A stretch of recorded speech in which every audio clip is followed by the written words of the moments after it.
This hearing will come to order. Good afternoon and welcome to what is our third subcommittee hearing reviewing the department's fiscal 23 budget request. Before I continue, I need to review the protocols. For all members remotely joining this hearing, members participating must be visible on screen for the purposes of identity verification, establishing and maintaining a quorum, participating in the proceedings, and voting.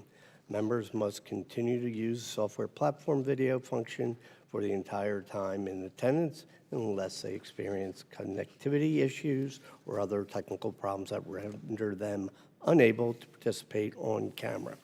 With that being said, I'm going to turn to my opening remarks. The Tactical Air and Land Subcommittee is here to review the Army modernization programs for fiscal year 23 budget request. I'd like to thank our witnesses for being with us today and for the work you've done in getting this budget ready for the request to Congress. The committee is eager to hear details from today's witnesses on how the budget request will satisfy equipment modernization requirements of the Army, and both today and in the future. We're pleased to finally have a confirmed Assistant Secretary of the Army for Acquisition, Technology, and Logistics, who is working in close coordination with both civilian and uniformed colleagues to refocus and recalibrate the Army's civilian leadership in the right direction. Mr. Bush, it's great to have you back. Good to see you again. And we also like to welcome today from Texas, Lieutenant General Jim Richardson, Acting Commanding General of the U.S. Army Futures Command. General, I believe this is the first time you are testifying. Great to have you here. And also we have Lieutenant General Eric Peterson, Deputy Chief of Staff, G8, and we're pleased to welcome you and look forward to your testimony. As we heard the other day, Chairman Smith in his opening comments at the Army posture hearing, the Army modernization must be working towards a stable, affordable, and achievable priorities. This is nothing new, but something that we are looking at is the 31+4. And it's no longer the be-all to end-all for modernization, and this may be time to start opening the conversation to programs beyond this limited scope. Current events have proven that the Army may be asked to provide and assist in ways that surprise us and ultimately strain an already fragile industrial base. Events in Ukraine have done just that. While Congress and the Army have been planning and preparing for force of 2028, we suddenly find ourselves watching a full-scale war unfold on the European continent, the likes we haven't seen since World War II. Modernization must now find a way to satisfy the urgency of today's challenges while simultaneously preparing for the future. Our goal today is to better understand the role and asking the Army to achieve these objectives while offsetting acceptable risk between the investment priorities, current future capabilities, and certainly the industrial base stability. Today, just as in prior year modernization hearings, we'll ask our witnesses to state for the record that the 23 request and the planned funding levels across the next 5 years, all of their priority modernization programs are affordable and achievable.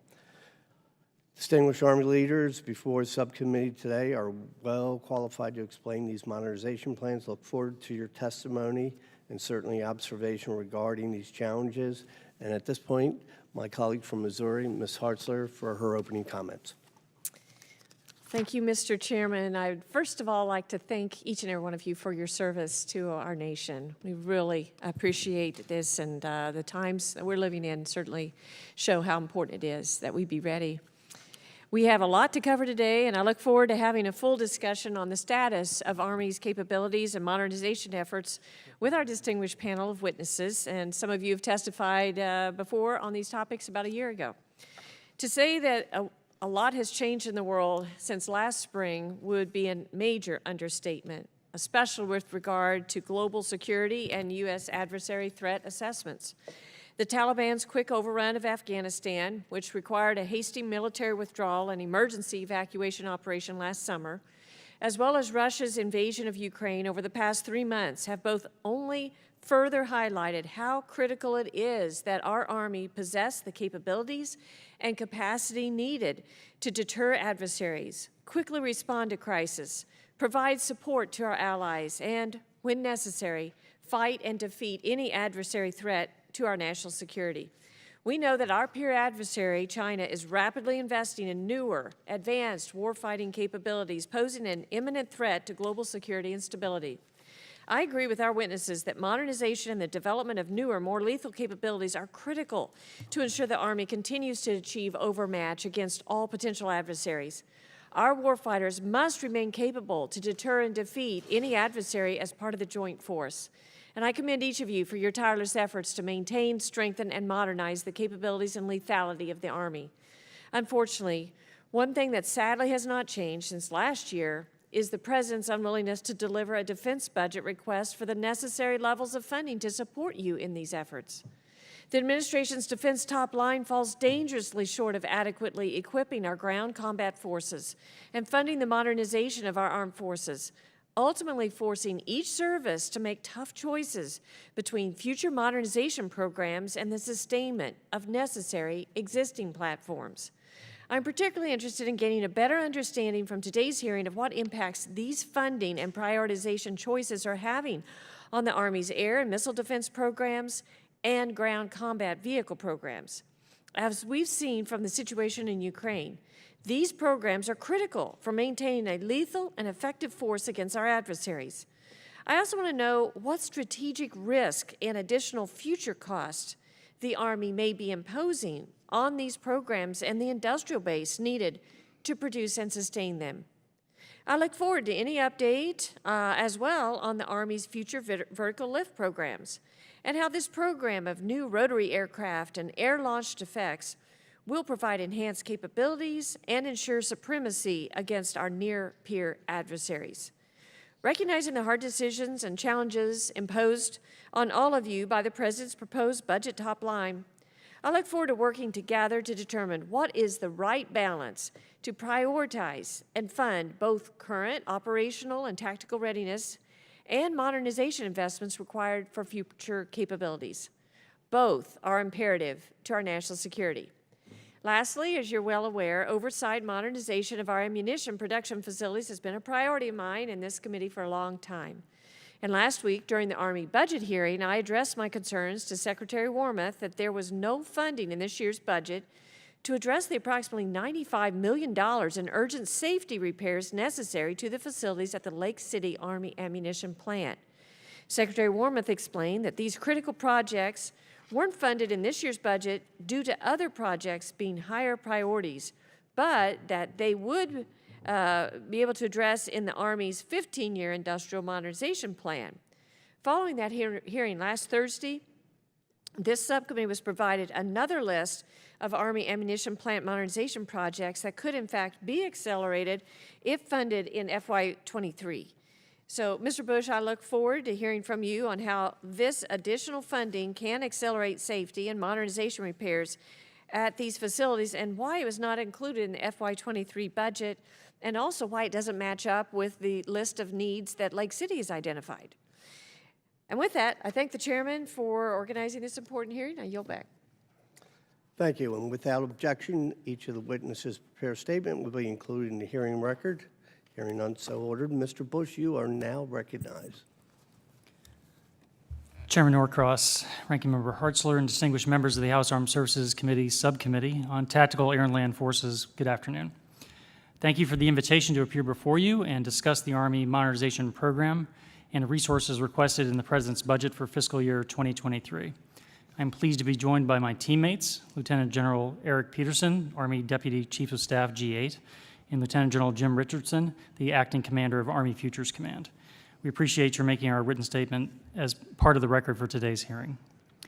Chairman Norcross, the Army continues to transform to provide the joint force with the land warfare capabilities needed to accomplish the missions of the Department of Defense. The Army's fiscal year 2023 budget request, I think, can be described with two words: continuity and momentum. It maintains the readiness of the Army and establishes a sustainable path to transform to the Army of 2030. Our transformation requires a strategic pivot from 2 decades of counterinsurgency operations toward adaptation to meet our top-pacing challenge in China and the acute threat of Russian aggression, all while continuing to defend the homeland and be prepared for other missions around the world. As outlined in our written statement, we remained committed to our 6 modernization priority areas: long-range precision fires, next-generation combat vehicles, future vertical lift, the network, air and missile defense, and soldier lethality.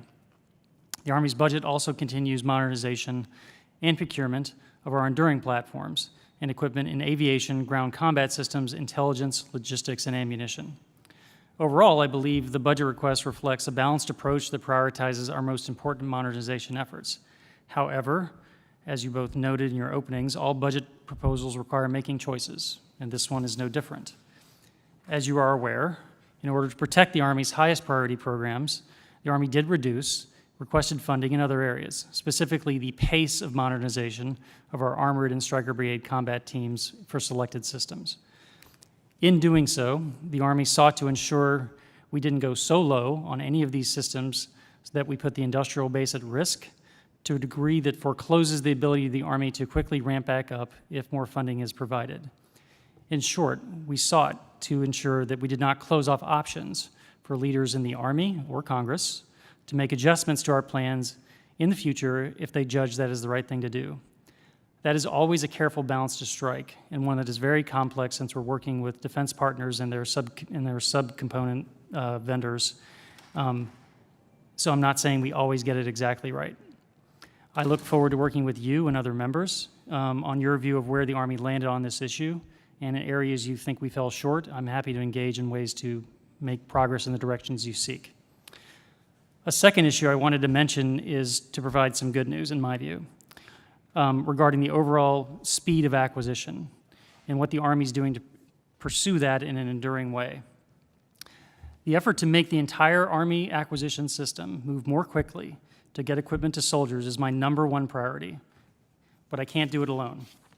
The whole system, from concepts to experiments to requirements to acquisition, has to work together to make this work. I do see real evidence of progress, and I'm committed to sustaining that in the future. Here are some examples. In the past year, the Army has moved 16 new systems into low or full rate production, initiated 7 new rapid prototyping efforts, moved 2 programs from rapid prototyping to rapid fielding. We've also now have 8 programs using the brand new software acquisition pathway, which provides much more flexibility in software development, with more programs on the way. The Army remains the lead federal agency when it comes to executing COVID vaccine and supply orders, which have been done at a highly accelerated rate using multiple emergency authorities granted by Congress. Most recently, the Army is moving rapidly to replenish Army stockpiles that were drawn down to support Ukraine. For example, after receiving the funding on May 1st, by the end of this week, the Army expects to be on contract to replace Javelin missiles, Stinger missiles, as well as begin several efforts to accelerate production timelines by working with vendors and using different targeted authorities. Getting that done in just 20 days reflects the rapid work of hundreds of Army acquisition and contracting professionals, all supported by a large team across the Army, including the teams represented by the 2 gentlemen I'm privileged to testify with today. Finally, as just this year, as part of acquisition support to troops deploying to Europe, more than 50,000 Rapid Fielding Initiative kits with body armor and other protective equipment have been provided to soldiers from stockpiles kept for exactly this contingency. And over the next year, the Army plans to conduct initial fielding of 24 new systems, another sign that things are moving quickly and in the right direction in my view. Simply put, I believe the Army's acquisition system is responding to congressional desire to move more quickly, get things to soldiers, cut through bureaucracy, cooperate across the Army, and make things happen. And I'm committed to continuing that while I'm the Assistant Secretary. In closing, I want to thank members of this committee for your overall very strong support of the Army's modernization program and your partnership in working with the Army to help ensure we understand where your concerns are and how we can work together to get our soldiers what they need to do their jobs. Thank you, Mr. Chairman. Thank you. Lieutenant General Richardson, you're now recognized.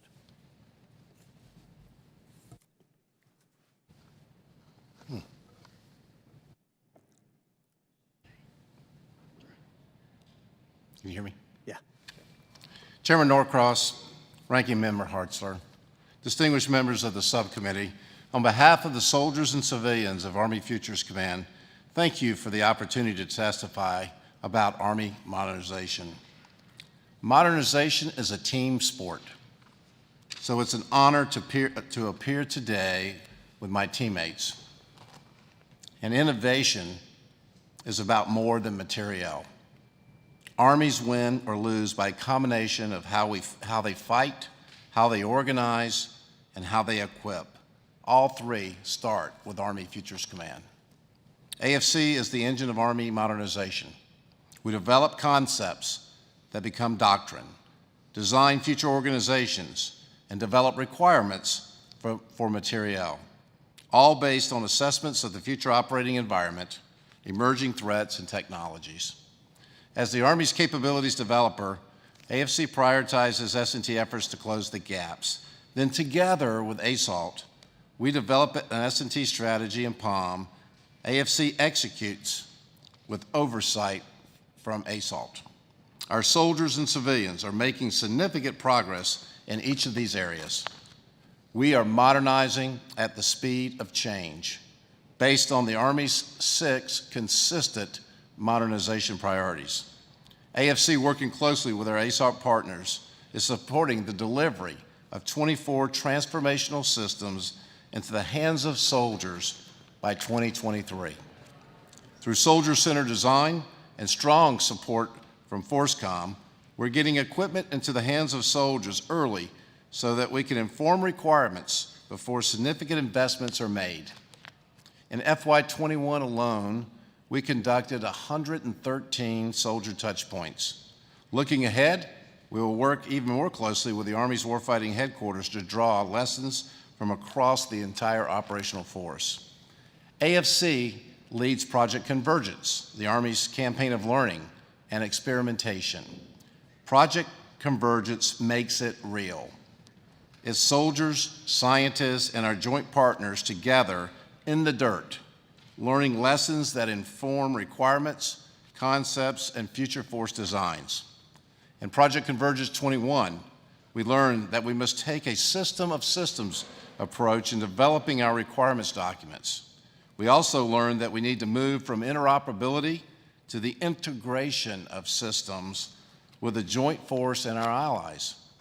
In Project Convergence 22, we will scale the technologies we're testing, integrate our allies and our partners, and build on the lessons of Project Convergence 21. I echo our Secretary's invite to you to join us at our capstone event later this year. Seeing is believing.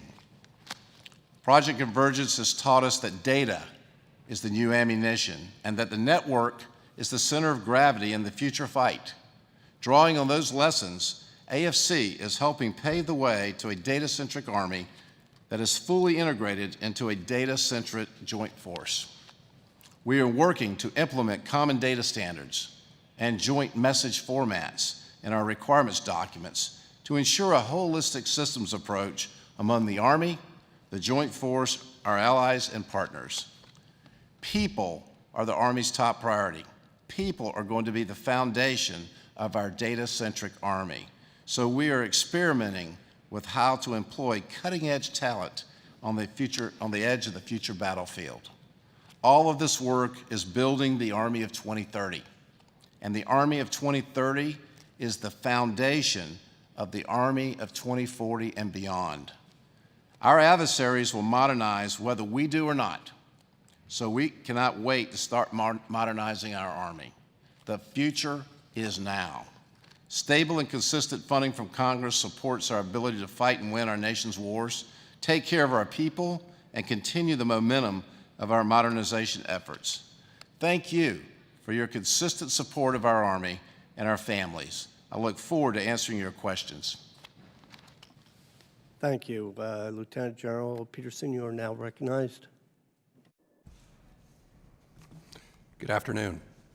Thank you, Chairman Norcross, Ranking Member Hartzler, and the distinguished members of the House Armed Services Committee, Tactical Air and Land Forces Subcommittee for the opportunity to appear and to testify regarding the Army's fiscal year 2023 modernization efforts. Special thank you to all the committee members for your enduring support of our soldiers, civilians, and their families as they play their vital role in the defense of our nation, a role that they have played faithfully for nearly 247 years. Our requested investments in modernization in FY23 reflect our deliberate now going on 5-year effort to accelerate focused modernization and place transformational capabilities in the hands of our soldiers. These capabilities firmly support our national defense strategy of integrated deterrence. They facilitate active campaigning, and they help us build and maintain an enduring advantage over near peers and potential adversaries. They contribute directly to the joint forces' ability to deter and, when called upon, fight and win decisively. They reduce the risk imposed by increasingly capable and aggressive competitors and will help us achieve and sustain the decision dominance and overmatch that we need. To that end, we remain committed to our 6 modernization priorities, and that commitment, combined with several years of ruthless prioritization, constant reassessment and reevaluation, and your sustained support, promises to have 24 signature modernization systems in the hands of our soldiers by fiscal year 2023, either for testing or for fielding. Through teamwork, engaged senior leadership, refinement of process, and the authorities and resources you have granted us, we continue to accelerate. From refined requirements processes and the responsible employment of other transactional authorities to experimentation, prototyping, and soldier-centered design, the transformation you are helping us with is being brought to bear. This progress is not without risk. Several years of ruthless prioritization, eliminating, reducing, and deferring lower priority and less necessary efforts, as well as divesting of legacy capabilities, has left little flexibility in our top line. We made the easy choices the first couple of years. Now we are well into the realm of hard choices, really hard choices, and downright excruciating choices. As such, we ask for your continued, engaged support and predictable authorizations and resources on time to help us maintain this transformation. In closing, I'd like to offer one additional very brief thanks, and that's to your staffs, committee and personal, who professionally facilitate the engagement necessary to advance our common commitment to the defense of our nation. Thank you for the opportunity to appear, and I look forward to your questions. Thank you for each of your testimony, and I'm going to start out with an item that has been mentioned probably in at least 3 meetings that we had under HASC in the last week. Recently, there was an Army Directive 2022-07 that talks about Army modernization roles and responsibility. Although it impacts a wide variety of men and women up and down the industrial chain, and then within us, we have the 2 gentlemen here today who are very much at the lead of each of those. So, Mr. Bush, General Richardson, what's your assessment of this realignment, and how will you monitor those proposed changes to make sure that it is actually focused and going to do, which is our highest prioritizations, make sure we modernize in an efficient but timely way? So, Mr. Bush, if you would start. Yes, sir, thank you. I think the first point I'd make is that the memo is really simply acknowledging the way the system has been working, at least since I arrived in March of 2021, meaning that my organization, the Assistant Secretary organization, has responsibilities in law and in General Order 1 that we are carrying out. AFC has responsibilities directed by the Secretary. And then other elements of the Army, referred to in the memo, TRADOC, Army Material Command, and others, also have responsibilities to achieve modernization across the entire Army. So, sir, I believe it is more of a reflection of the way things are working today and if it had been working for the past year than it is a fundamental change. The critical issue is that Army Futures Command never had acquisition authority. That has always resided, as required by law, on the civilian secretariat side in my office. And General Richardson and I talked together in developing this as it was developed, and we've talked about it since. And I think the system is working very well, actually. He's got his job, I've got mine. No one person is in charge of everything. We have to coordinate and cooperate. And I think the memo simply reinforces that statement from the Secretary. And if I could, sir, I'd let General Richardson talk about his view from his lane.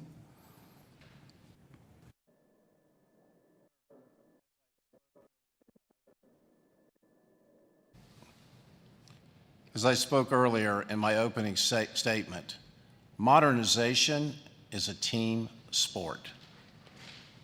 Day-to-day work at AFC is not changing. We develop, we integrate concepts, technology, requirements, and force design. And AFC really is the engine behind that modernization. We execute the integration and the synchronization of modernization across the enterprise.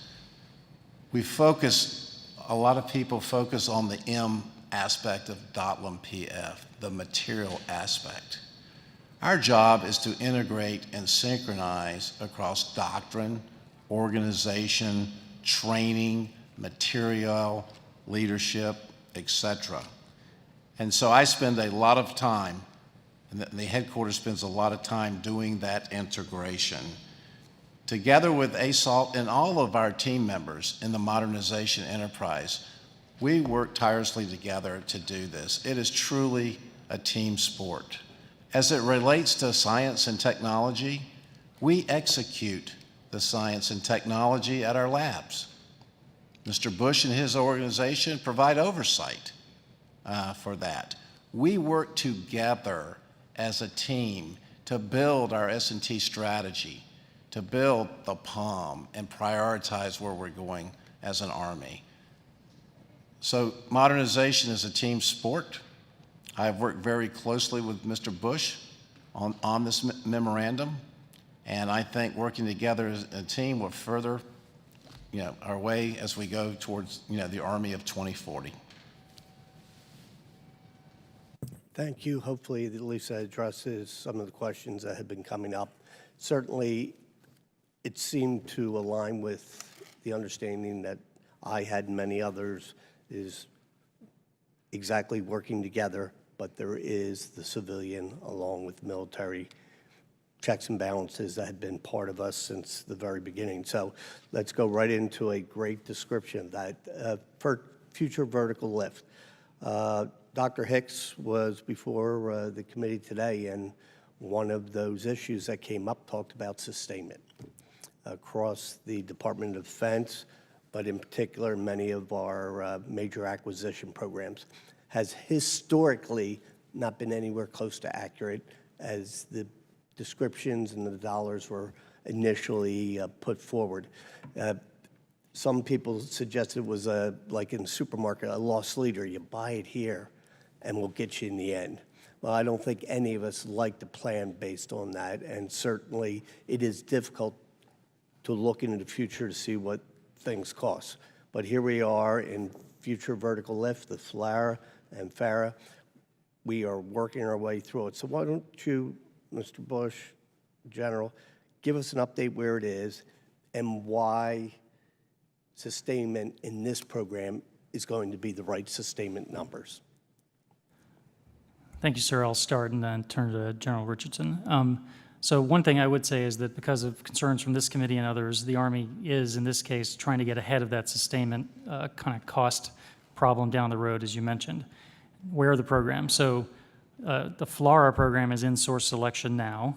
We expect that decision to be revealed in September, or around September, as planned, fourth quarter of this year, sir.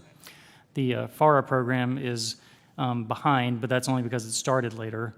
It is also making rapid progress in building its initial prototypes that will help inform final requirements before we move to a formal acquisition program. So in my estimation, in my view, both are actually going very well right now. Your question about sustainment is we're trying to get at it through modular open system design, so we're not locked into one vendor forever. Proper thoughts now about intellectual property and what the government will own. So again, we are not beholden to a vendor for the entire life of the system. putting the government in a better position to manage sustainment cost. And for a couple of details on that, I would ask General Richardson to fill in if that's okay, sir. Chairman, 70% of the cost of a weapons system is in sustainment over the life cycle. We've recognized that, and when we're looking at our requirements and doing our prototyping, the requirements are being informed by the prototyping, and we really focus on reliability, sustainability, and maintainability in our documents. Like Mr. Bush said with FAR and FLARA, we're looking at digital sustainment, being able to get the requirements right, looking at time on wing for all of our parts, extending the life of our parts and the parts count.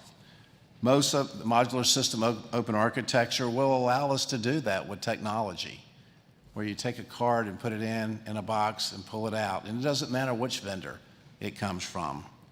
As well, advanced teaming and teaming with everybody on the ALE as well helps. But sustainment, Chairman, is important.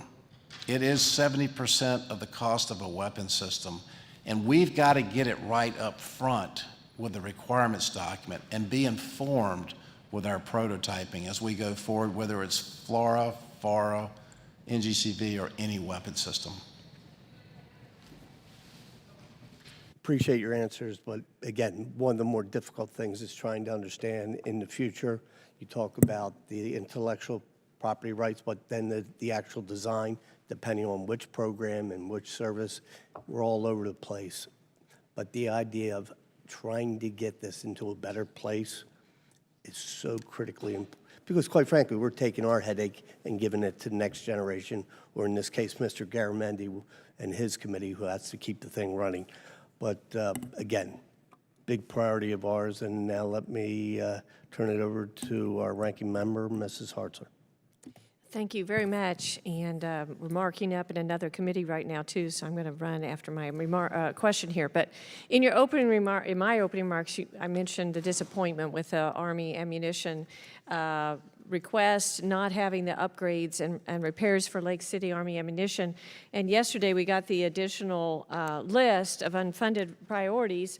And then we also have the list that was provided by Lake City for the safety upgrades that they need. And they, first of all, they don't match. So as I said, could you talk, Mr. Bush, about the importance of funding these modernization projects, but then also explain why they don't match what the contractor is saying they need? Yes, ma'am. So I think to your first point, of course, as we discussed in the last hearing, overall funding is up for the industrial base, including for projects across the board. But your question is is a great one, because it's the tactical, how does it actually affect people who work at the plants and when? So, ma'am, I think one reason, and I'm going to look into why those two lists are different, is that, of course, a list that you got officially through the Army went through, frankly, about 15 layers. And different screens are applied to that information regarding whether it's proposed to be viewed as executable given the timeline, whether it's far enough along in the design process, and where it ranks on a priority list. So what I need to do, ma'am, is take the two lists and reconcile them and get back to you give you an integrated view and make sure that we didn't miss something we shouldn't have missed. I think across the board, ma'am, safety is our #1 priority in our upgrade program, so happy to work with you in more detail on the plans for Lake City and those two lists in particular. Okay, great, thank you. And General Peterson, Force Provider provides fully integrated basic life support for soldiers operating in austere battlefield conditions, including shelter, food, hygiene, and billeting. Each FP life support module supports 150 soldiers, enabling them to live safely and securely in remote environmental conditions, ranging from desert heat to severe cold weather, as may be seen in the Arctic Circle or Russia border in Ukraine. The Army has increased its requirement from 235 to 369 LSMs and requires additional funding to meet the production necessary to attain that requirement. Funding, already low for this need, has been eliminated in the FY23 budget due to competition with other priorities. So can you explain how the Army will be able to attain its requirement for these force provider systems to provide for the warfighters if they're continuously underfunded? And how does this program fit into the Army's soldier lethality priorities? Thank you for that question. We are reassessing all of our investments and strategies with respect to base support, infrastructure, and the investments therein. We've spent 2 decades using OCO funding primarily to support our investments in those, and with the shift to base, we have a completely different approach. And under prioritization for 23, they did not make the cut under that excruciating prioritization that we have. We're also relooking our overarching strategies of how we deploy and disperse our soldiers, and whether or not long-term the traditional methodology for basing and encampments meets our strategy for mobility dispersion moving forward. Specific to the Arctic, as you mentioned, we are currently undertaking a deep dive into our Arctic strategy. We've recently conducted a quick look tabletop exercise to identify short-term gaps in our ability to ensure that we focus our defense requirements in the Arctic, and we're proceeding right now with a more deliberate approach that's going to define our requirements. All in all, we do understand that we have a gap, and we are underwriting some risk with respect to these base camp capabilities, but with the overarching assessment of how we are going to fight in our priority theaters, as well as our Arctic investment, we will have that prioritization and a strategy moving forward. If you had additional funding, is this something you would like to see? We would certainly welcome investment in these programs. We know that we are underwriting some risk. Okay, great. Thank you. I'm going to yield back. Thank you, Mr. Gallego. You're now recognized for 5 minutes. Thank you, Mr. Chair. Secretary Bush, thank you for your testimony. In your written remarks, you outlined that the Army's modernization efforts take into account Russia's ongoing war with Ukraine. Could you share the lessons you're learning from this conflict? Also, how are Russia's actions shaping how you define capability requirements and develop new concepts? Sir, I can offer brief thoughts, but really General Richardson, I think, has the best read on that in terms of requirements and how Ukraine is affecting the Army's thinking. I think overall, it has focused our attention on our priorities that we have. I think General Richardson mentioned last week in a hearing long-range fires. Everybody's seeing it. Absolutely matters. Next-generation combat vehicles with survivability technologies, for example, that can avoid what's happening to the Russian equipment, are two that jump to my mind, sir. And then finally, the importance of air and missile defense. The Ukrainians have been able to fight on against a pretty advanced adversary, but we know we need to keep making those investments as well, because the Chinese certainly have even better capabilities we would have to defend against. Richardson. So I'd just highlight that the fight in Ukraine highlights to Army Futures Command that we as an Army have our modernization priorities absolutely right. And I think everyone sees it on TV as it relates to artillery and long-range precision fires. They are fighting in all domains, and we have just developed an all-domain concept of how we're going to fight and organize for the Army of 2030. But I would tell you the lessons that I learned personally, it's not really about materiel. It's about how they're fighting, how they organize, their doctrine. Are they following the doctrine? How are they commanding and controlling? We're learning a great deal, applying some of the lessons learned that we're working towards our future operating concept. We have a number of tabletop exercises that are ongoing right now. It's called our Future Studies Program.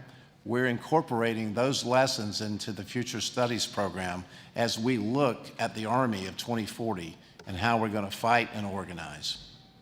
And speaking of multi-domain operations, while the Army organizes, trains, and equips its troops to conduct MDO as parts of its joint force, are there any pitfalls to this one-size-fits-all doctrine for countering both near-peer threats? And how do you envision MDO operating in the gray zone of conflict? Well, I think we have MDO just about right. We have done a lot of experimentation. We're organizing our organizations right now for the MDO fight. But I will tell you, as we look toward the future, We've had Project Convergence 21 that I'd mentioned. It's a campaign of learning, and it's a big experiment. It's a joint exercise that we do with all of the services where we bring all of our technologies in. Simultaneously, we have a future studies program going on from a different perspective with warfighters, technologists, et cetera, looking at the future. We're seeing it alight. The way we're going to fight in 2040 is not the way we're going to fight today. We see speed, machine to machine. Speed is critical. It improves our lethality. If we're able to shoot faster, we're able to move and survive. In the future battles of the future, you're not going to be able to hide. So we're going to have to operate in smaller formations in dispersed terrain, and the network will be the center of gravity. So that's where we currently are with our multi-domain operations, and that's where we're going to the future. Back to Mr. Bush and actually General Richardson. It's no secret the Air Force and the Navy received greater attention in conversations regarding planning for future force posture and strategy in Indo-PACOM. Can you describe what role you see the Army playing in the Indo-PACOM AOR? And how is the Army as a whole shifting from 20 years of counterinsurgency to strategic competition now and into the future? Sir, I'll start.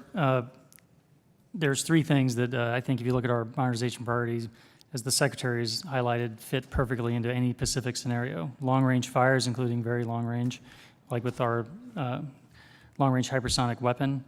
Air and missile defense, we are dramatically, over the course of the FYDP, expanding the force structure and capability of our air and missile defense forces. And then the network and the power of the network, as General Richardson was highlighting. So I think those three things are probably my top three with regard to the Army in the Pacific, but we have more responsibilities than that, than just those things, but I think those are my top three. Congressman, as it relates to the Army's role in the Pacific, our number one task, specified task, is to set the theater.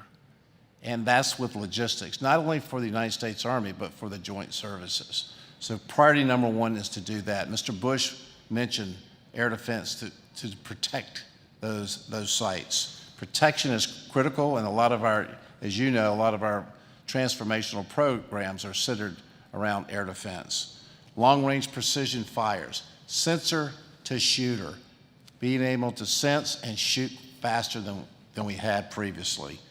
We also have to look at command and control and battle command and some of the command and control systems across the fight. And then lastly, I would say maneuver. Thank you. The gentleman yields back. Mr. Turner, you're now recognized for 5 minutes. Thank you, Mr. Chairman. Secretary Bush, I want to echo everybody else's comments and say that good to see you. You are incredible. Thank you for doing what you're doing. It's not very many times that as a committee we look at someone who's taken a position and are just thankful that they've done so. Your knowledge and credibility is unmatched, and I am greatly appreciative that you bring your skills to what is an incredibly important position. Luckily, you have it in an exciting time, so your skills are definitely needed. As you know, the Lima tank plant has been of particular interest to me. It is not in my congressional district, but it is our single tank plant.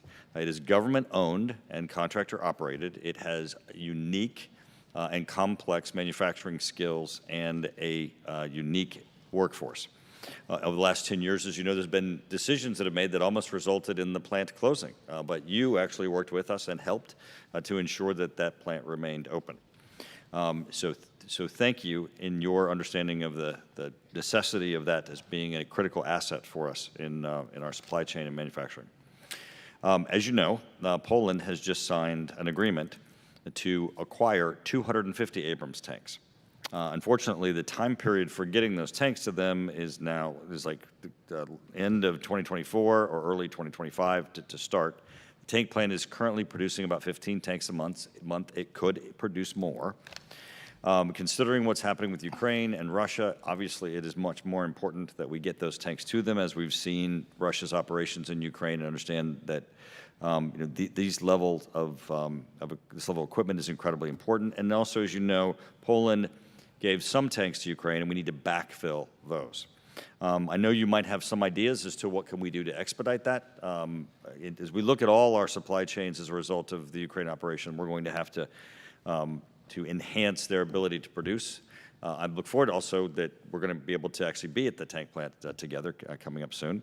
What are your thoughts as to how we can fill those orders quicker, get them in the hands of the polls, and also ensure our own production? Yes, sir. Thank you for those kind words, and you're raising this very important issue. As you mentioned, Lima, that plant is a national treasure, one of a kind, critical to everything the Army does. And it was also great to see Poland, that order finally come through. I know it took a while. There were reasons for that. I could tell you offline, but we got there, and it's very important. In terms of acceleration, there are options. It could involve, for example, prioritizing deliveries to them a little bit ahead of the U.S. Army, for example, or other allies. Those are dials we can turn. The Army is normally not the one to decide that. That would normally be OSD, but that is one option, sir. Another thing we're doing to try to enhance cooperation with Poland is, in the meantime, establishing a training activity with them to allow for at least initial familiarization, training with U.S. soldiers on Abrams tanks in Poland. And those efforts are underway to start that. So that is a mitigation to try to get them a head start on all the people side of operating an Abrams tank and doing the logistics. Beyond that, sir, transferring additional equipment to them, we are looking at options, including perhaps using the new Lend-Lease Act authority to think creatively about how we could provide them with tanks in the interim. Those are very nascent conversations, though, so I would have to come back to you with more detail in a classified space, sir, to give you the whole story. In terms of the industrial base itself, it's great to see the tank at 15 plants a month. I remember when we were fighting to keep it at 1 tank a month. So, but I know it can do more, and I know the workforce can do more. So I think if the Army continues to invest, and we get great support from Congress last year, thank you for that, that'll help the industrial base broadly. Simply put, the more tanks going through there, the healthier the industrial base that feeds it. So I also noticed that on your unfunded mandates, it's listed for the Army, modernization and procurement of the Abrams tank. Can you speak to that? And is there? Yes, sir. How does that play into both production and funding? Yes, sir. So one reason it was so high on the list, it was one of our more difficult choices in terms of where to adjust funding to maintain funding for other modernization priorities. We wanted to ensure it was high on the list, and the Chief of Staff luckily concurred with that view. So I think that prioritization reflects the Army's view of how important that is. And if we can get help there, the Army would be glad to accept it. And we are ready to execute and to crank that production line up even more than it already is now. Again, thank you for your service. Thank you, Mr. Turner.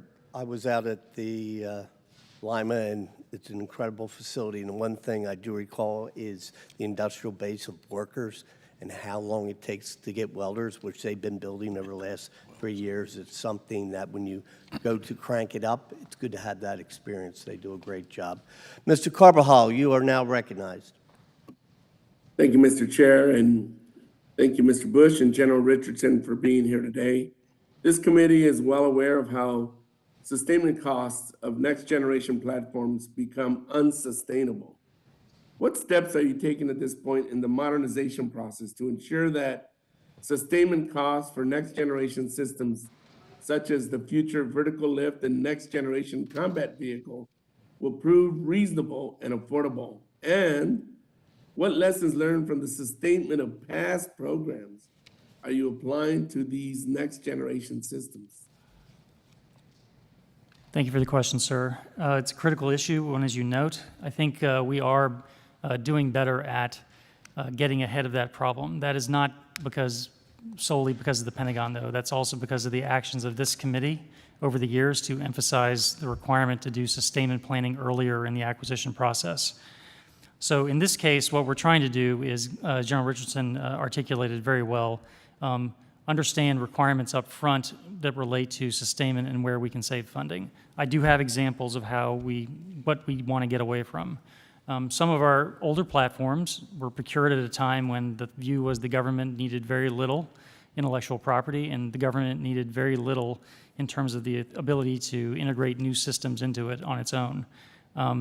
As a result, we are in effectively sole source scenarios whenever we want to open up and touch one of those programs. that can lead to some of the cost escalation that you mentioned, sir.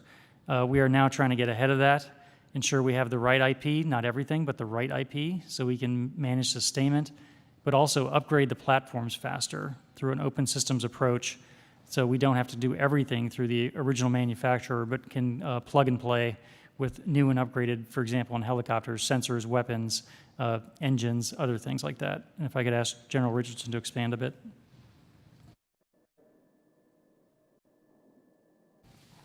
Thank you for the question, sir. Again, I would like to reiterate that sustainment is 70% of the cost of a weapon system. We have to get the requirement right up front. We really need to look at the reliability requirements, the maintainability requirements, the sustainability requirements. Fuel efficiency is critical. And many of you know how far you can go on a gallon of gas with a tank or a helicopter. So we're really focused on fuel efficiency. Predictive maintenance. When is that part going to fail? And understand that with our prognostics and our diagnostics, our sensors on our systems. So as we look to the future, we are putting a huge focus on the sustainability aspect of our requirements documents, and truly putting these weapon systems and this technology in the hands of our soldiers early are informing us for the way forward. Thank you. Mr. Bush, within the Army's 6 priority modernization efforts, which programs face the most risk due to workforce shortfalls, and how is the Army working to address it?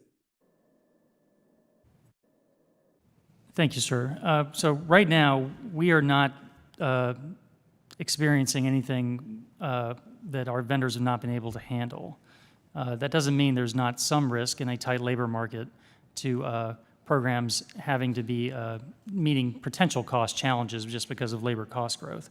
However, we're not seeing anything right now to indicate that. That being said, we are combing the system right now, looking for examples and areas where that might be a problem down the road, so we can try to get ahead of it and make estimations now. The Army does have contracting tools to address unexpected cost increases during a program, and we would use all of those to make sure that programs stay on track, working with members regarding the amount of funding needed for those efforts. But I can just tell you that as of today, we don't have any examples like that.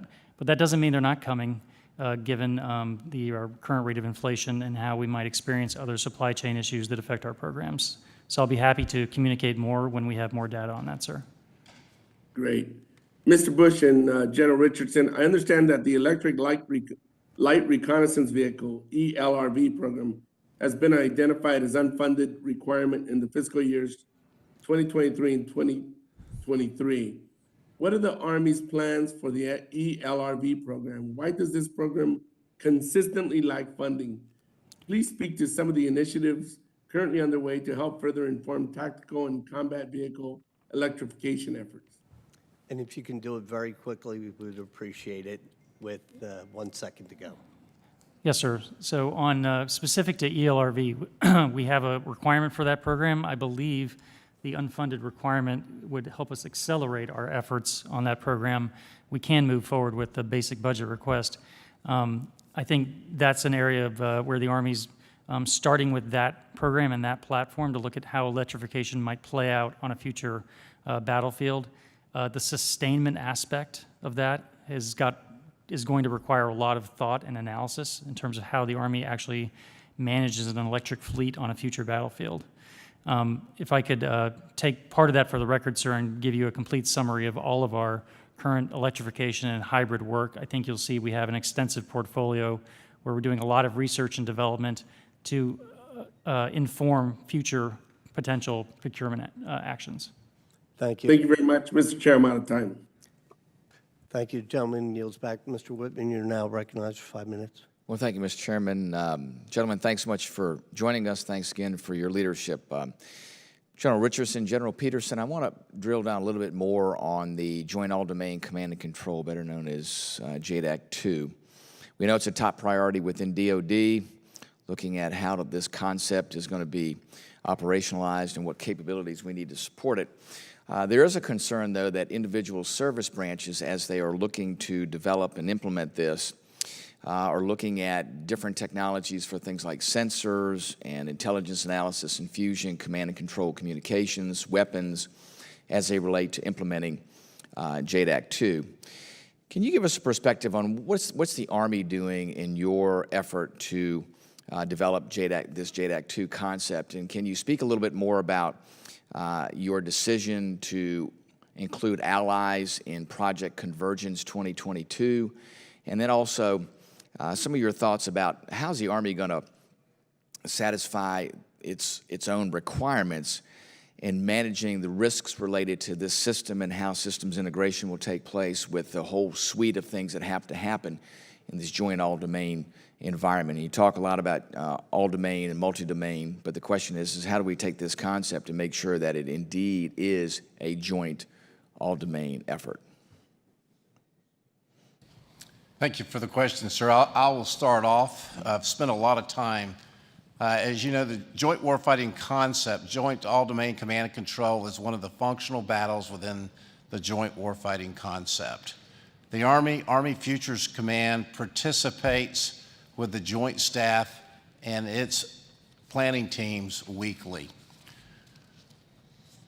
We have Project Convergence. Project Convergence is a campaign of learning and experimentation. We have taken all of the technologies to the field with the joint force. We have a joint board of directors with the Army, the Navy, the Air Force, and the Marine Corps and Space Force as part of this team looking at that very problem. And we have brought all of our technologies to the field. And we've developed joint use cases, scenarios that we did. One being joint common operating picture, that we all have the same common operating picture. Two, from a defensive perspective, air and missile defense. So we've developed joint use cases, all focused on joint command and control. What did we find in this experimentations? Number one, we have to have a set of common data standards. So when we pass information or data, as I mentioned earlier, data is the new ammunition.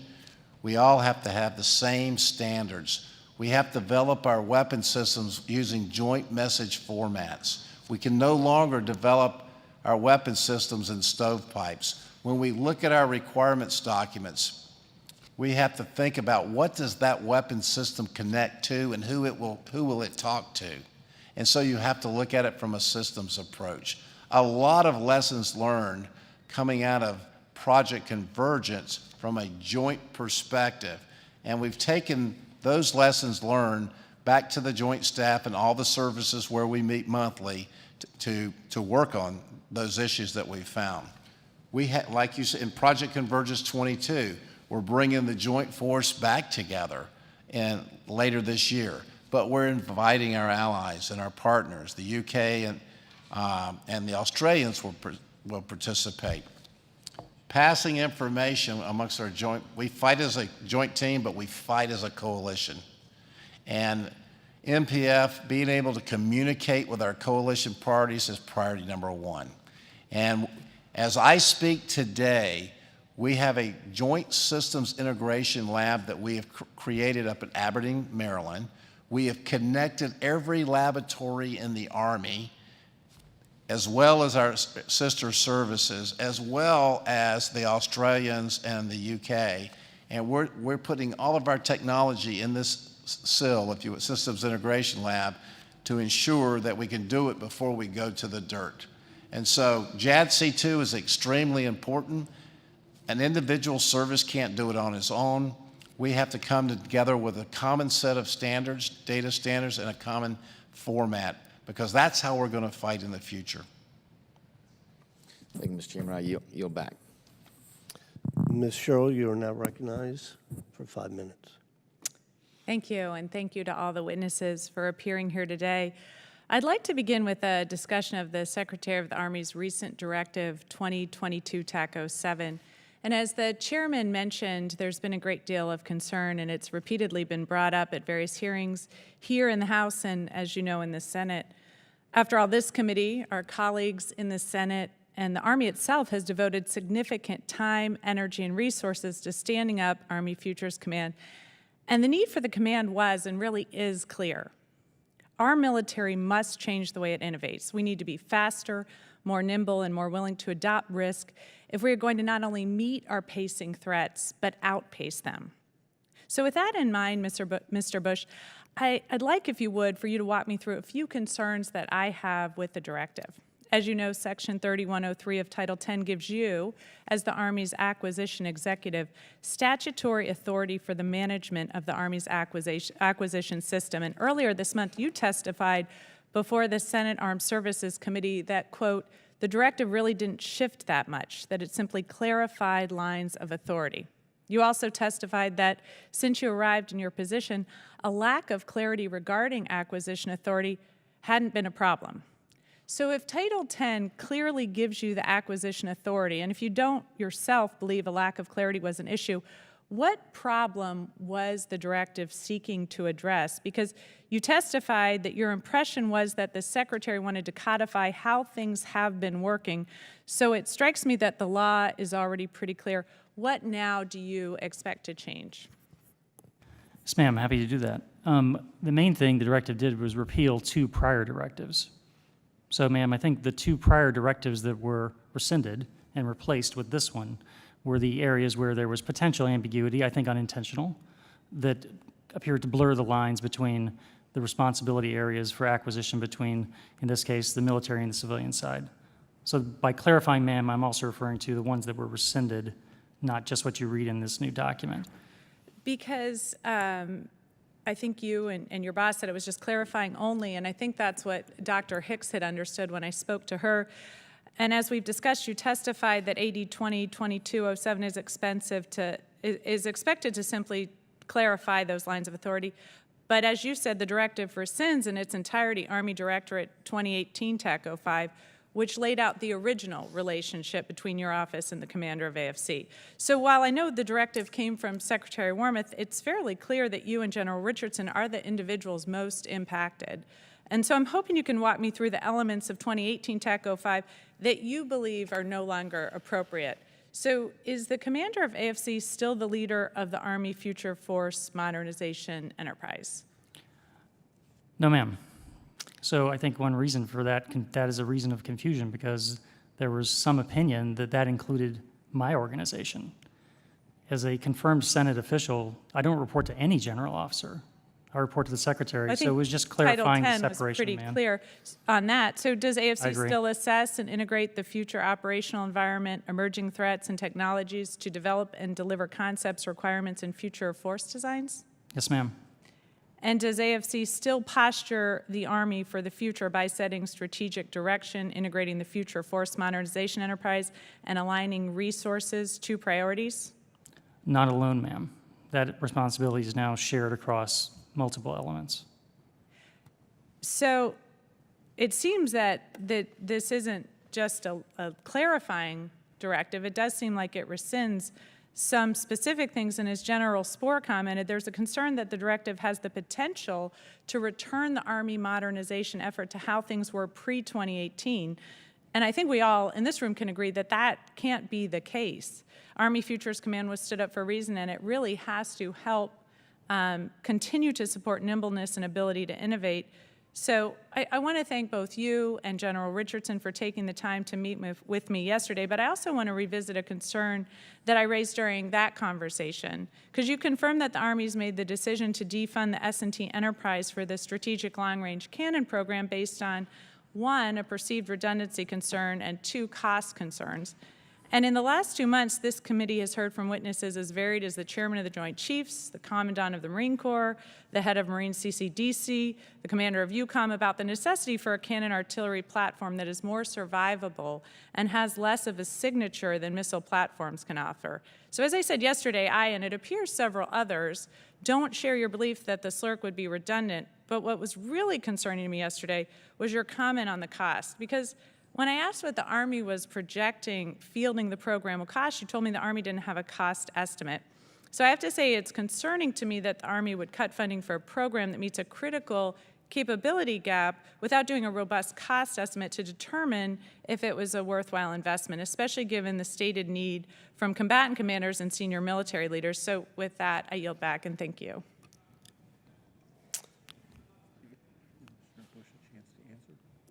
Well, why don't we take that one? Can you do it in 15 seconds? Ma'am, I want to answer a question if it's okay. The first question you asked, yes, the Army has taken the decision, the Secretary, to terminate the science and technology project that involved the long-range strategic cannon. Yes, ma'am. The second question you asked was about the reasoning, and yes, it was about potential redundancy in the Army's view and the potential cost implications. The last point I'd make, ma'am, is we don't normally do full cost estimates for things that are in S&T. That would come much later. However, we did feel we had sufficient information based on similar programs that are in development and to understand the rough scope of such an effort, and the Secretary believed that was enough information to support her decision. But I understand that members get views from many in the Department of Defense, and I'm just presenting the Army's view. Yeah, and I just think the Why don't we concerns do as we this on the discussed second yesterday round? was, Yeah, and I'll yield back, but the concern was just that it had met all the cost requirements. It had met all of the strategic goals as we passed each wicket until we started cutting the funding. But yeah, I'll yield back. We'll do it on the second round. Mr. Gates, you're now recognized for 5 minutes. Thank you. Chairman Norcross typically pursues a Buy American agenda in the NDAA markup. I support it. It typically gets bipartisan support and bipartisan opposition. I'm wondering, are there any elements of the Army's modernization plans that are impaired by Buy American policies, or where would we see a rub potentially? So I can't give you a specific example. I think Buy America statutes actually do include exceptions that allow us to source some things from other countries, not exclusively within the boundaries of the United States, like the Berry Amendment. So I don't have an example for you, sir, but I think the Army feels that American industry, working with our partners, can produce what we need. So I can take that to mean that if we continue to support these Buy American policies, that it doesn't frustrate any of the modernization plans that you've been briefing us on today. Sir, I don't have a specific example for you. Great. Turning to another matter, we learned through a New York Times leak last night that America is going to re-engage in the war in Somalia. This as we are sleepwalking into a war with Ukraine.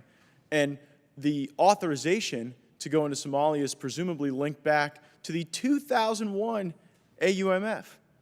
And it just seems crazy to me that we would have a re-engagement of hostilities in Somalia after the Trump administration withdrew us from that conflict, not just without a congressional vote, but without even really a clear statement from the administration as to our goals, but through New York Times leaks now. Are we starting wars through New York Times leaks? I think there are fewer members of Al-Shabaab than there were like viewers of CNN Plus, and yet here we are re-engaging. We are at a briefing, I understand, on the Army's military modernization. Sadly, despite the good and needed efforts here, the Army that we've modernized the most is the Taliban's during this administration. It's probably not even close. And I used to be able to count on progressives in the Congress who joined me in opposing a war in Yemen, who joined me in pushing back against presidential war powers with Iran, who agreed that it would be crazy to start World War III over the Kurds. But on the issue of Ukraine, the progressives are signed up for the $40 billion plus to fund the war. We didn't hear peep from them on Somalia. I mean, progressives in the House were anti-war on matters that related to the Middle East, but presumably not on similar matters that relate to Europe and Africa. And so I know it's not particularly pertinent to the modernization of the Army, but we are having to make zero-sum funding decisions. I think many of the projects we've been briefed on today are critically important to preserve our ability to fight our pacing adversaries. And when we get into these like skirmishes and sand dunes all across the world, I think that it deviates from the important work that the subcommittee is being briefed on today. I thank the committee for its indulgence, and I yield back. Thank the gentleman. Mr. Horsford, you are now recognized for 5 minutes. Thank you, Mr. Chairman. I understand that the Army narrowed competition for the Mobile Protected Firepower Program to a single vendor. I'm curious, however, if you can share more on the status of the program, specifically if you have concerns about usage given the issues that have plagued the British JCs. Mr. Bush, what lessons has the Army learned from the British challenges and noise problems, and how have they informed selection considerations for the MPF program? Are you confident that this program will not face the same delays and challenges? Yes, sir. I can address that to some degree, I think. So technically, the program is still in source selection, but I can speak more broadly and I think answer your question. As we did testing for both competitors, we executed the first thing, and the thing that takes the longest actually is safety testing to make sure that the platform avoids some of those problems you mentioned. I believe there are sufficient differences between what was proposed to the Army by one of the vendors regarding the platform you described and the experience with the platform the British had. So, sir, I can just tell you that right now from my team working on the program, they do not anticipate those same challenges arising based on test data compiled so far. As you know, we've been carefully evaluating actual prototypes of both vendors, so I think we have real information to think we're on a pretty good path there. The Milestone C decision for that is coming up next month, sir. Okay. Also, Mr. Bush, are you confident that a 105 millimeter gun will effectively counter future armored threats? And how is ammunition being modernized in conjunction with the Mobile Protected Firepower program? Will we see a new 105 millimeter round similar to the advanced multi-purpose round? Sir, I'll start, and if I may defer to one of my two colleagues. The requirement we're building against does include using current 105 millimeter ammunition stocks for the weapon, for the platform. Consideration of a potential advanced multi-purpose round, 105 millimeter version of that, is still being considered, sir, but no final decision has been made. If I could let one of my colleagues talk about how that requirement's evolving, if that's okay. Yeah, briefly, thank you. Congressman, we continue to observe the prototype, the efforts that are going on with the MPF. Based on, as you know, we operate as a combined arms team with not just MPF, but our infantry, our armor, and our artillery forces. Based on the threat and that we perceive going forward and what we would like that vehicle to do, a 105 does suffice for that from a requirements perspective. That's not to say that in the future we may need a larger gun.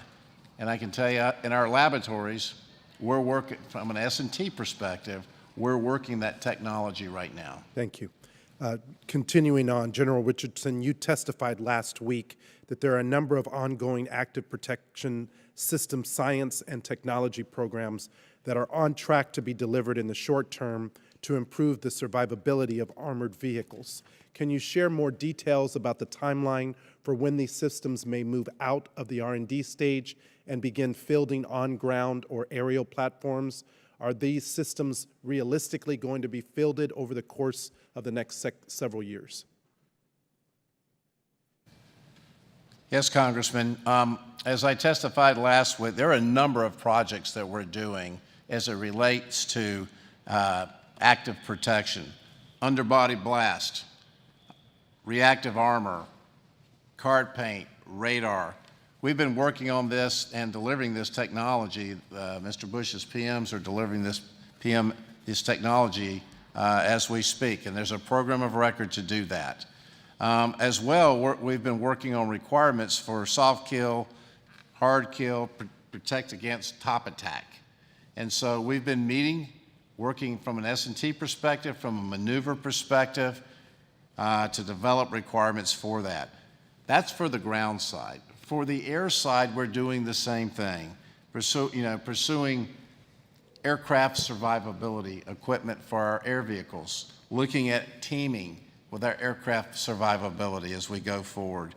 And we're looking at our advanced launched systems for decoys and jamming against our enemy systems. So there are a number of projects that we have going on because this is about the protection of our soldiers, making that vehicle or helicopter lighter, providing greater mobility and greater protection. Thank you. I yield back, Mr. Chairman. Dr. Jackson, you're now recognized for 5 minutes. Thank you, Mr. Chairman. Mr. Bush, it's great to see you again, and General Richardson, General Peterson, appreciate you being here today as well. Thank you. I recently returned from a CODEL to the Indo-Pacific, where I met with leaders from Australia, Japan, and Taiwan. Something that was made very clear is that a conflict with China is rapidly approaching, and when we look at the potential Chinese aggression towards Taiwan, it continuously keeps moving to the left. So some of the future capabilities that we talk about need to become a reality sooner than later, in my mind. I want to start with one of the Army's most important modernization priorities. I know that we've talked about before, future vertical lift. Since this subcommittee has held multiple briefings on this topic throughout the year, we all know how important this line of effort will be to provide a unique capability set for our military. Mr. Bush, I'd like to ask you, with the decision expected later this year for FLRAA aircraft, the Army will select, the Army will make this decision. Would additional, and I know that the Chairman's already asked a little bit about where we are in the funding priorities, so on and so forth, but my question for you as a member of the committee going forward is, would additional funding over the President's budget request be helpful for the program to sustain its momentum as it moves into this next phase of the procurement process?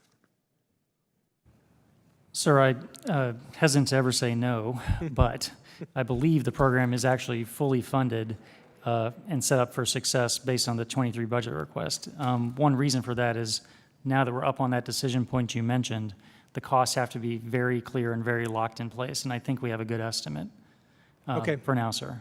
Well, I appreciate that, and if there's anything I can do to expedite that, if the situation changes and it needs to be expedited, I'm interested in helping do that. My second question is, overall, you know, I've talked about this at hearings a little bit this week already, but I have some serious concerns about our level of medical readiness. Earlier this year, I published an op-ed in the Military Times that talked about how future vertical lift would redefine the golden hour. For those who may not know, the golden hour is essentially the concept that presumes that some deaths are preventable if appropriate and timely care is provided. Fielding a new medevac platform with the maximum speed and range achievable will improve this capability. With technology advancing at a faster rate than ever before, having a platform that can adapt through an open systems architecture will be necessary. Mr. Bush, I want to direct these next questions to you. However, General Richardson, I would like to hear from you as well if you have anything to add. I think you will both agree that an open system architecture on this new medevac platform must be able to accommodate technological advances from the medical standpoint. Having been responsible for the planning and development of the CASEVAC and the medevac capabilities on board the new Air Force One and the new Marine One during my time at the White House prior to becoming a member of Congress, I know firsthand how important it is to consider this mission in the initial phase of design. So with the medevac being a key capability for FLRAA, how often have medical personnel been consulted throughout the development process, and are there plans in place for that moving forward? Sir, I could get you more detail. However, I believe the answer is yes. The importance of that medevac mission with regard to that platform has been central from the start. So I will double check on that, but I believe that it is fully integrated into the plan now, and whichever platform we select, that'll be an important next step as soon as we move into actually developing the selected aircraft. Thank you. Congressman, I can answer your question more specifically because I just approved last week the medical concept. Oh, excellent. And I will tell you that it was a team effort. Yeah. And one aspect of it was aviation, as you mentioned. And I had never seen so many medevac pilots in one room with our operational pilots.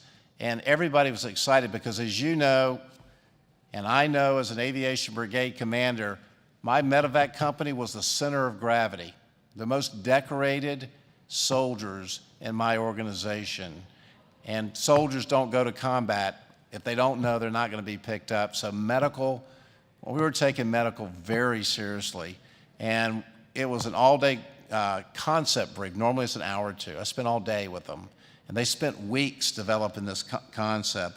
And one of the aspects, as you mentioned, is the requirement for a medevac. And MOSA is extremely important as we go forward.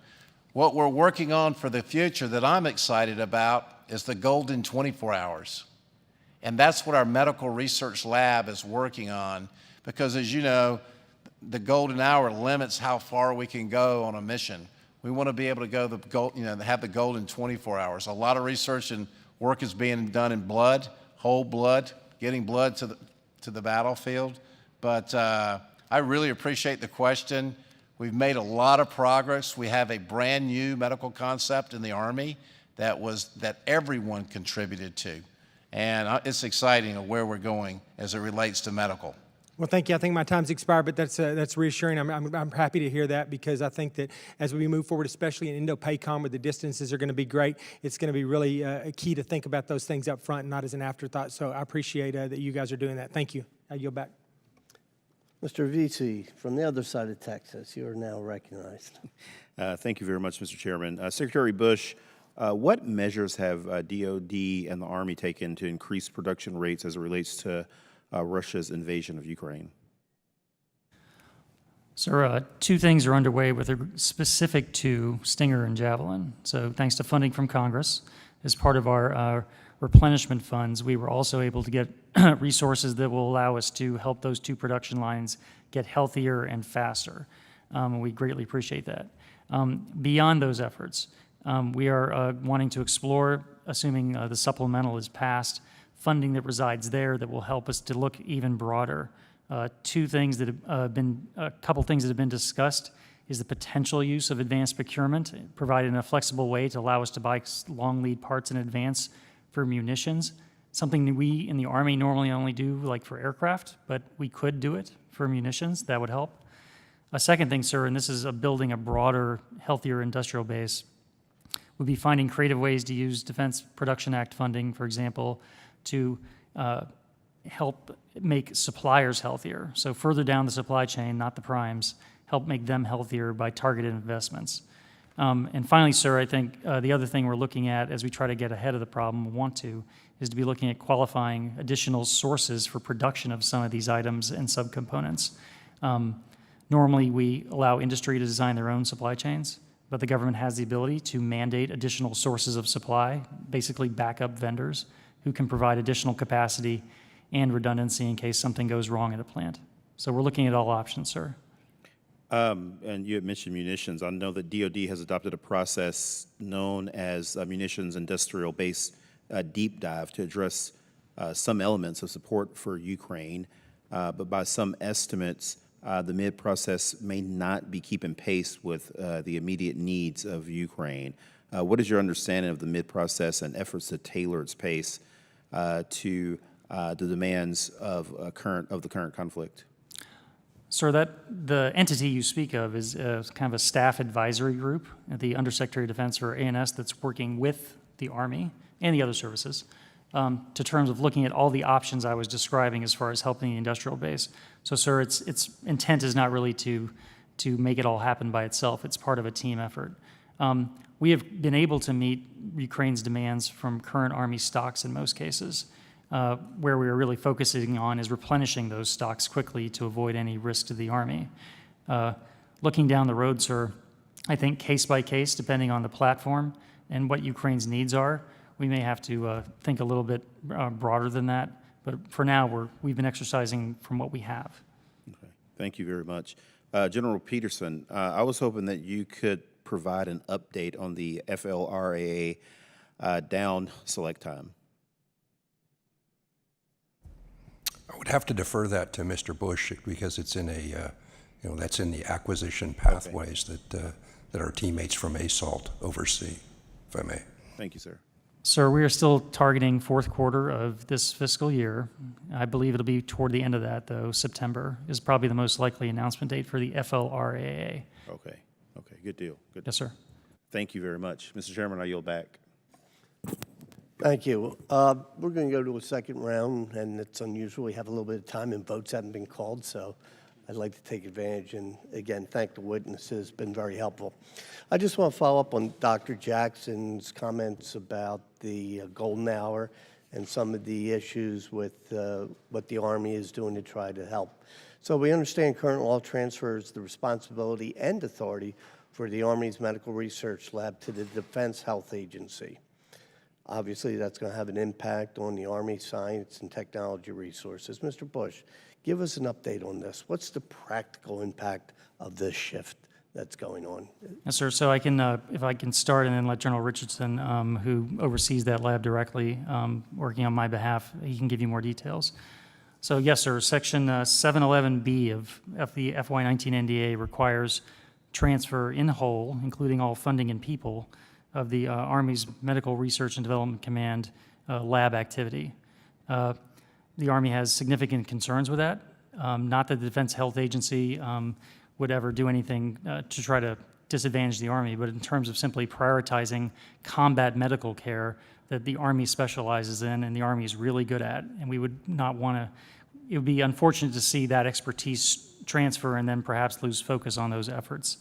It is also a significant funding adjustment to the Army. So in science and technology funding alone, the projected loss to the Army in medical research is almost $200 million a year across the FYDP.